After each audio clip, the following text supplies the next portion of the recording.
تو ہمارے لیے مصیبت کھڑی کریں، لیکن ہمیں اس مصیبت سے کوئی پریشانی نہیں ہوتی ہے. ہم ہر مصیبت کو اپنے لیے سمجھتے ہیں کہ یہ تو چلتی ہے تجھے اونچا اڑانے کے لیے. ٹھیک ہے نا جی، جتنی تیز ہوا چلے گی دعوت حق اتنی پھیلے گی انشاءاللہ. اور پانچویں چیز نبی علیہ السلام نے فرمایا کہ اللہ تعالیٰ نے مجھے شفاعت کا اذن دیا. اور مسلم شریف میں ایک چھٹی خصوصیت ساتھ آئی کہ اللہ تعالیٰ نے مجھ پہ ختم نبوت فرمائی، اور وہاں پہ خوتیمہ کا لفظ موجود ہے، یعنی خاتم. جو قادیانی کہتے ہیں نا قرآن میں خاتم آیا، خاتم دکھائیں، سرکار مسلم شریف پڑھے خاتم کا لفظ موجود ہے. اسی لیے ہم نے یہ عرض کیا تھا کہ کشف اور الہام کا عقیدہ جو ہے یہ ختم نبوت کے منافی ہے. اسی طریقے سے عقیدہ امامت اس طرح بگاڑ کے پیش کرنا کہ اللہ اور مخلوق کا کوئی تعلق جاری ہے تو یہ ختم نبوت کے منافی ہے. ہم نے یہ نہیں کہا کہ اب جنہوں نے یہ عقیدے بنائے ہوئے ہیں وہ کافر ہو گئے. ہم ان کی اصلاح کی کوشش کر رہے ہیں کہ آپ دیکھیں کہ جن باتوں کے اوپر آپ نے قادیانی کو کافر قرار دیا تھا اس لیول پہ تو نہیں، لیکن ایک انگوروں کا جوس کہہ کے پی رہا ہے، دوسرا شراب کہہ کے پی رہا ہے، شراب کہہ کے جو پی رہا ہے اس کو تو آپ دجال اور کافر کہہ رہے ہیں، اور جو انگوروں کا جوس کہہ کے پی رہا ہے تو آپ اسے، حالانکہ ہے شراب ہی ہے، وہ چلے تھرڈ کلاس قسم کی ہے، وہ 1 نمبر کی ہے تو یہ 10 نمبر شراب ہے تو ہے نا کسی درجے میں، اور آپ اسے رحمہ اللہ کہہ رہے ہیں، تو یہ دوگلی پالیسی سے کلی اجتناب کیا جائے گا. تو اس حوالے سے میں نے چیزیں کلیریفائی کی تھی کہ اگر آپ نے اس طرح کے عقلی دلائل گھڑنے شروع کر دیں کہ فلاں کو یہ ہو گیا، یہ اس کو منطق کہتے ہیں، اور اس منطق کے اوپر وہ چیزیں ثابت کرتے چلے جاتے ہیں، اور پھر اس کا جواب دینے کے لیے ایک شڑول جنہوں کہتے ہیں پنجابی یعنی ایک فضول قسم کی بات جس کی کوئی بنیاد ہی نہیں ہے، اس اعتراض کا جواب دیتے ہوئے اس سے بڑی شڑول تو نہیں چھوڑنی چاہیے. جواب دینا ہے آپ نے اس طرح کی فضول باتوں کا تو آپ علمی طریقے سے جواب دیں، نہ کہ آپ ایسا جواب دیں کہ وہ کل کو آپ کے گھاٹے میں فٹ ہو جائے. وہ دیکھ لیں آج پھر ادھم مچایا ہوا ہے اہل حدیث نے بھی. وہ دیکھ رہے وہ مولویہ کہتا ہے کہ آج جس انجینئر کو تم سن رہے ہو اس کا استاذ ختم نبوت کو نہیں مانتا تھا. اندازہ کریں اعتراض کٹیا جی. او بھائی میرا استاد الیاس قادری بھی ہے، میرا استاد تے ڈاکٹر تیل قادری بھی ہے نے. اب ان استادوں کی غلط چیزوں کا وبال میرے اوپر آپ ڈالیں گے. آج بھی میں اپنے سارے پرانے استادوں کی عزت کرتا ہوں، لیکن ان کی غلطیوں کو میں آن کر کے اپنے کھاتے میں ڈالنے کے لیے تیار نہیں، اور نہ ہمارا کوئی اسٹوڈنٹ ہماری کسی غلطی کو اپنے کھاتے میں ڈالے. اختلاف بھی کر رہے ہیں علمی طریقے سے کریں. ہم نے پہلے بھی کوئی فتویٰ نہیں لگایا، اب بھی کوئی فتویٰ نہیں لگائیں گے. باقی کشف اور الہام کے حوالے سے میں نے تفصیلی گفتگو کر دی ہے اپنی اس پرانی ویڈیو کے اندر، جس کے بعد یہ سارا ہنگامہ کھڑا ہوا تھا. وہ آپ ویڈیو دیکھ لیں، انشاءاللہ آپ کی طبیعت صاف ہو جائے گی کہ یہ ڈاکٹرن ہی بالکل غلط ہے، اس کا اسلام سے کوئی تعلق ہی نہیں ہے. کیٹاگوریکلی رسول اللہ کا فرمان ہے بخاری مسلم دونوں میں کہ میری وفات کے بعد اب نبوت کی خبروں میں صرف مبشرات باقی ہیں. صحابہ نے پوچھا مبشرات کیا ہیں؟ تو آپ فرما سکتے تھے نا کشف، الہام. آپ نے فرمایا خواب، صرف خواب. اور وہ بھی بخاری مسلم دونوں میں موجود ہے کہ خواب کی 3 اقسام ہیں. نمبر 1 اللہ کی طرف سے، نمبر 2 شیطان کی طرف سے. اور اس میں فرمایا گیا کہ اس طرح کا کوئی گندا خواب آئے تو بائیں طرف 3 دفعہ تھوک دو. اور تیسری قسم جو ہے وہ نفسانی خواہشات ہے. وہ ابن سیرین کا قول ساتھ نقل کیا ہے امام بخاری رحمہ اللہ تعالی نے. بس یہ 3 اقسام ہیں.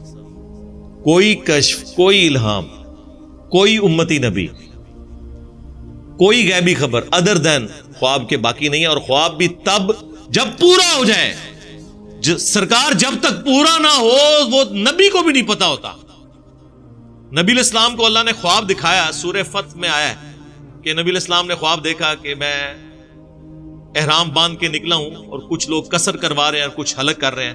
آپ عمرے کی نیت سے نکلے لیکن اس سال عمرہ ہو ہی نہیں سکا. بخاری کے الفاظ ہیں، حضرت عمر نے کہا یا رسول اللہ آپ نے تو خواب دیکھا تھا. آپ نے فرمایا میں نے خواب ضرور دیکھا تھا اور اس کے مطابق میں نے احرام باندھا، لیکن اس کا یہ مطلب نہیں ہے کہ اسی سال ہم عمرہ کریں. حالانکہ نکلے تو اسی سال تھے عمرہ کرنے کے لیے، لیکن حضور کو بھی نہیں پتا تھا کہ اللہ نے اپنی تقدیر میں یہ مقدر کیا ہے کہ اس سال آپ عمرہ نہیں کریں گے، اگلے سال آ کے عمرہ کیا. کافروں کے ساتھ وہ صلح حدیبیہ کی ٹریٹی ہو گئی.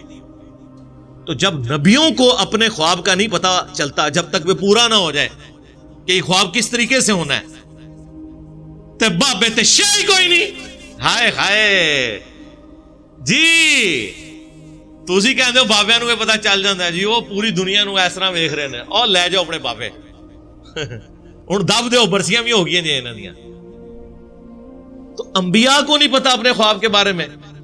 اس سے بڑھ کر حضرت ابراہیم علیہ السلام کا خواب میں جو خواب ذکر ہوا ہے سورہ الصافات میں, اس میں وہ کیا کہتے ہیں, بیٹے میں دیکھ رہا ہوں کہ میں تجھے ذبح کر رہا ہوں.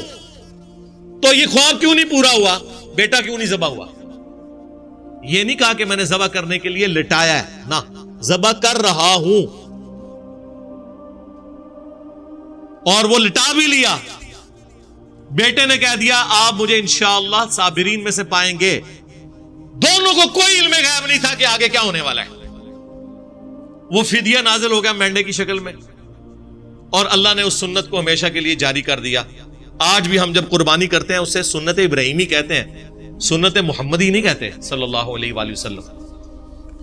ہمیں فخر, ہمارا دین بھی دین ابراہیمی ہے. ملت ابیکم ابراہیم وسماکم المسلمین من قبل وفی ھذا.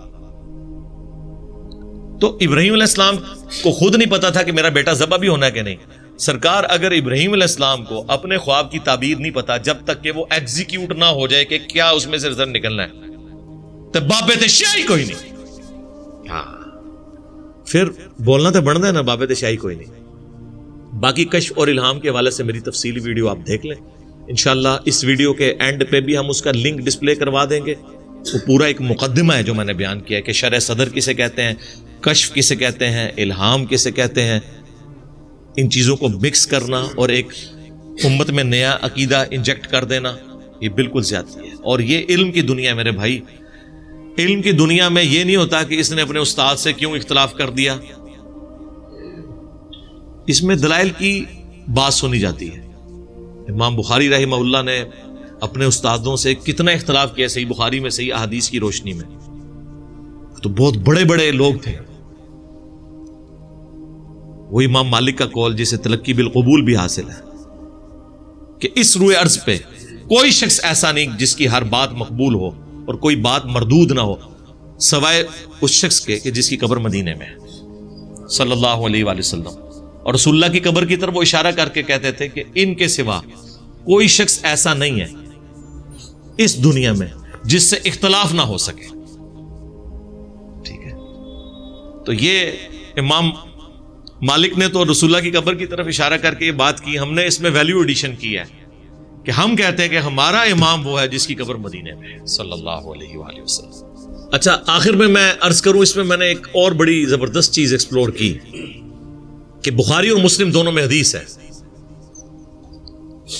کہ نبی علیہ السلام نے فرمایا کہ علی کی میرے ساتھ وہی نسبت ہے جو ہارون کی موسیٰ کے ساتھ, مگر میرے بعد کوئی نبی نہیں. تو اگر امتی نبی کوئی ہوتا